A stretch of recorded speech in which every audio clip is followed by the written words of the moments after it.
कश्मीर घाटी में 40 दिन की सर्दियों का वो समय जिसे चिलई कला कहा जाता है, आमतौर पर सबसे ज्यादा ठंडा होता है, लेकिन इस साल ऐसा नहीं है। चिलई कला की शुरुआत 21 दिसंबर को होती है, लेकिन अब तक इस क्षेत्र में शायद ही बर्फबारी या बारिश हुई है। अगर मौसम विभाग का पूर्वानुमान सही है, तो कम से कम 15 जनवरी तक मौसम ज्यादातर शुष्क रहने की संभावना है।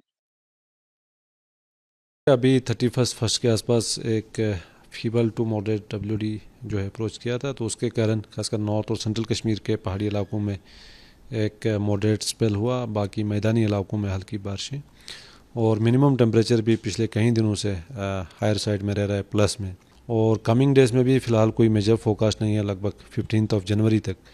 और 5-6 के दरमियान एक फीबल डब्ल्यूडी है, थोड़ा सा क्लाउडी वेदर एक्सपेक्टेड है, कुछ एक आइसोलेटेड हायर जिसके अंदर लाइट स्नोफॉल की पॉसिबिलिटी है, खासकर नॉर्थ या सेंट्रल कश्मीर के कुछ एक पहाड़ी इलाकों में। बाकी 15 जनवरी तक कोई मेजर डब्ल्यूडी नहीं है, तो वेदर एक हिसाब से ड्राई रहने के ही चांसेस हैं। और इस बीच ठंड में भी थोड़ा बहुत इजाफा देखा जा सकता है, लेकिन कोई सिग्निफिकेंट फॉल के चांसेस बहुत ही कम है।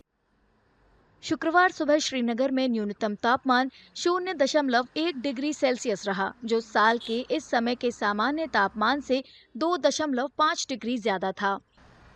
मौसम विभाग के अनुसार कश्मीर में इस समय तक बर्फबारी और बारिश 40% कम हुई है। इसका असर छोटे और लंबे समय के नतीजों दोनों पर पड़ेगा। इससे पानी की उपलब्धता से लेकर सिंचाई और हाइड्रो पावर जनरेशन तक सब कुछ प्रभावित होगा।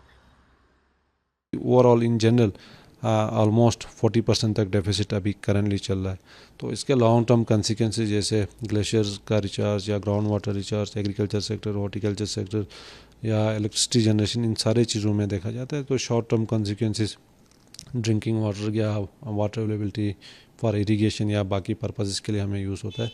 तो बिल्कुल बर्फ़बारी जो है काफ़ी ज़्यादा इम्पॉर्टेंट है और लाइफ लाइन की तरह काम करता है, खासकर hilly regions like Jammu and Kashmir. तो ओवरऑल जो फ़िलहाल डेफिसिट है, कोई मेजर वेदर एक्टिविटी भी नहीं है। तो ओवरऑल जो डब्ल्यूडीज़ की जो फ्रीक्वेंसी है फ्रॉम मिड फरवरी के बाद जो है काफ़ी ज़्यादा रहती है।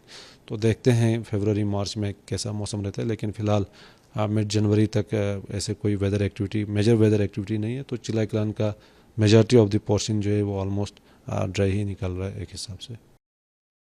मौसम विभाग के निदेशक ने यह भी बताया कि पिछले साल चिलई कला का ज्यादातर हिस्सा शुष्क रहा था। ऐसा लगता है कि इस साल भी यही ट्रेंड दोहराया जा सकता है।